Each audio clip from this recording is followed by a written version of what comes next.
Hi guys.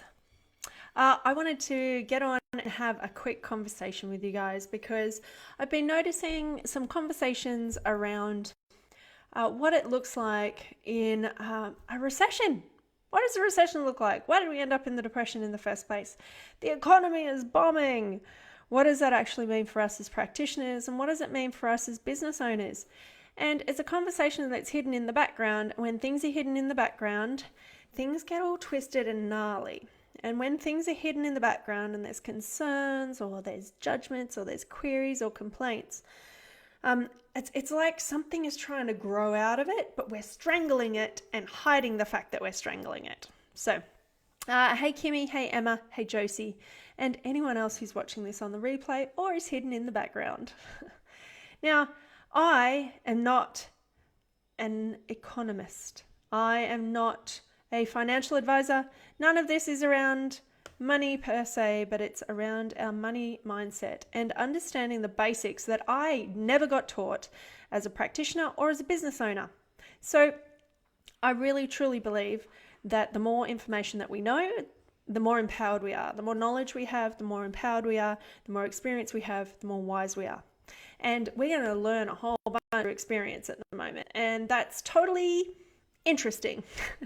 And I just want to make sure that the conversation that you're having has a little bit of knowledge behind it. Now, I've just popped up on the title there that the most basic information that I found really helpful and valuable came from a TED Ed talk called What Causes Economic Recession? I love TED Talks, and TED Ed is like these tiny little snippets to give you insights to be able to understand really complex things in a really easy to understand kind of way. Now, what I got out of that, and again, I'm not an expert, but I really want to be part of the conversation because nobody else was telling me, so I don't imagine that a whole bunch of people talking about it as practitioners, as business owners. So money flows through our economy, just like traffic flows through our economy or through the streets. And if traffic stops, then we have a traffic jam and no one can get anywhere.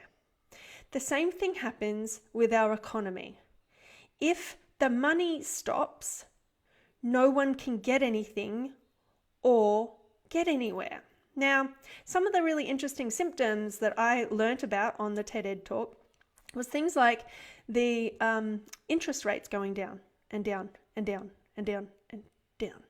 And again, many of you guys might know this a bit more than me, but I was like, that's a bit odd, right? I wonder what that's all about. And so finding out a little bit of information how that impacts me and my business, I started to understand that if that all comes down and people start to take out big debts or big ways of doing these things, then the whole thing will collapse and everybody won't be confident enough to spend money. If they're not confident enough to spend money, then we go into this thing called a recession. And if you don't have the confidence to spend money, then the money won't flow. We'll get a big traffic jam. And if there's a traffic jam, no one's going to spend money on us and our services either. So as we're stopping spending money, apart from on toilet paper at the moment, what starts to happen is the flow-on effects of that slowing down of the flow starts to change the way in which us as a population feel confident about money flowing.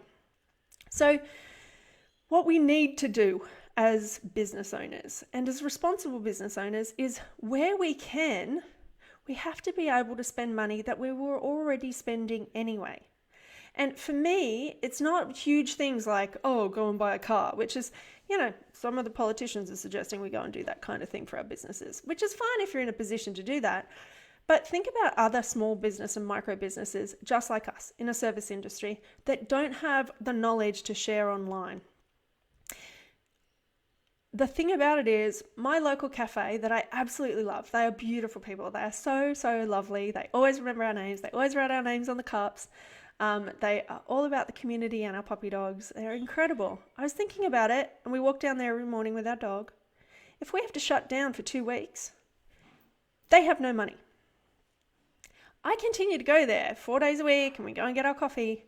And if they have an opportunity for me to buy a voucher, I'm going to continue to buy a voucher with them.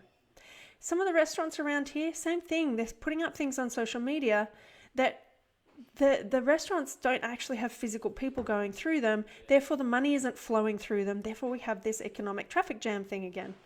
And so when we have an opportunity to, my family's just coming inside because we actually bought our dinner out tonight. And so we've brought it in instead of actually going to there. We've got all these rules about being around one another.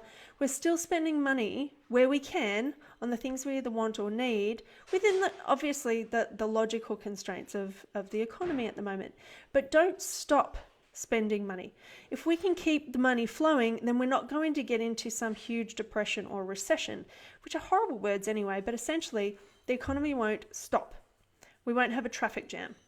And if we don't have a traffic jam, then we're not going to have issues of people being laid off. Like there is the whole aviation industry, there is the whole travel industry. They're all either going at half pay, no pay, holidays, things like that. And we've got the chance because of it doesn't feel privileged because we don't have a lot of money right now, right? But we are privileged enough to be in our own business that we can continue to practice online. We can create something online and keep the money flowing.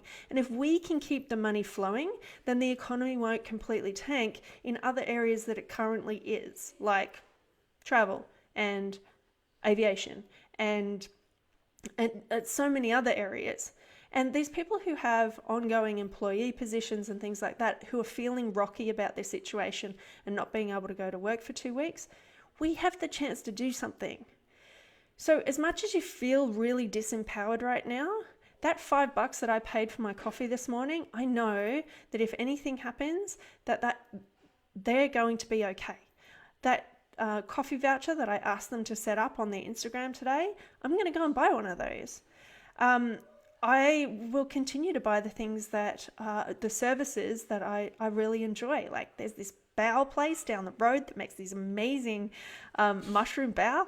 I'm not going to stop just because I can't physically get there. And they're creating innovative ways for us to go there as well. Find creative ways for you to keep money flowing through your business and out to others.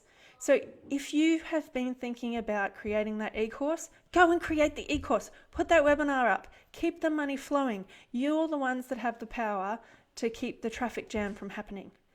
Don't think that you are powerless in this. And I felt really empowered by the knowledge that we have a position to play and we're really wanted right now as health practitioners.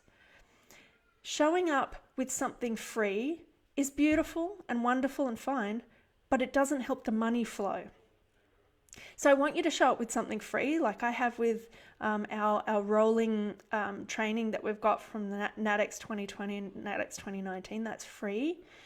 But you want to show up with something that's helpful to keep the money going through as well. So making sure that you have either a webinar or something else that allows the money to flow through, keeps the traffic going and keeps the economy going. Lastly, don't judge others when they are creating something that is either paid or free. All of that is just feeding into this massive weird fear.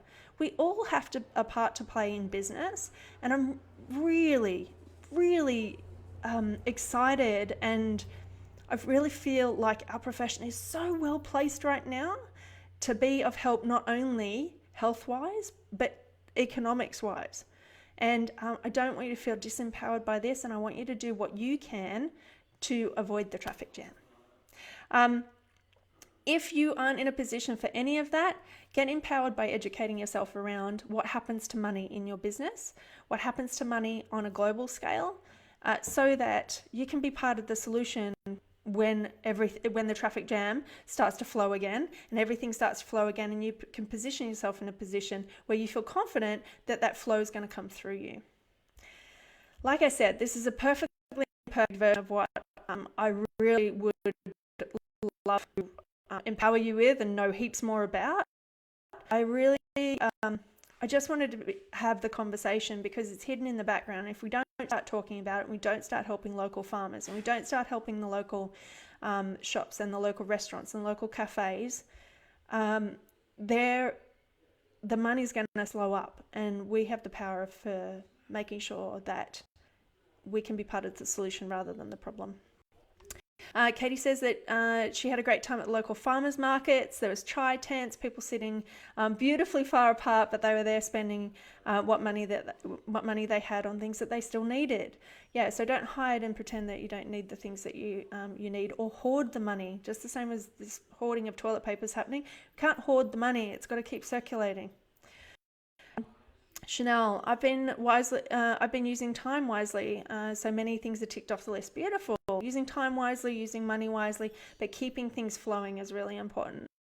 Kimmy said, in our area have found ways to let us continue to support them, which is so good. Yeah, I agree. Seeing our local restaurants online and some of my favorites go, oh, we've got drive-through now, and we've got pickup, and we've got this new app that we're using, I think is really innovative. And we can do the same with not only our knowledge, but our online consultation. Christina says, we are so not powerless. Yes! I love what you have to say, Christina. I've been following you on Instagram. You're my kind of gal. My sales have gone up heaps in the past 2 weeks. We've got this, guys. Yes, high fives, high fives, high fives. Totally. We have got this. We are in an incredible position to be able to help people with their health and to be able to help the wealth of our country. Katie, I'm so excited about the webinar that you're running. Yes, massive. Keep the love that. Michelle, super timely, good. I'm really glad. And Lara says, so true. I'm sharing stuff from local businesses on social media. Totally.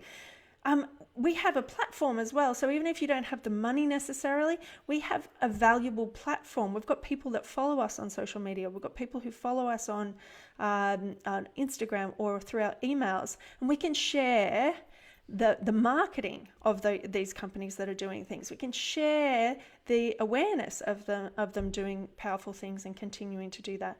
So keep that flow going. And if you're feeling disempowered, go and check that out and do something that can help not only your business, but others. All right. Hopefully this was helpful. If you did find it helpful, go and do that one thing. Whatever that one thing that comes to mind that you probably don't feel like you want to do, go do that thing. And I'll catch you guys for Training Thursday tomorrow, which is going to be super exciting. See you guys.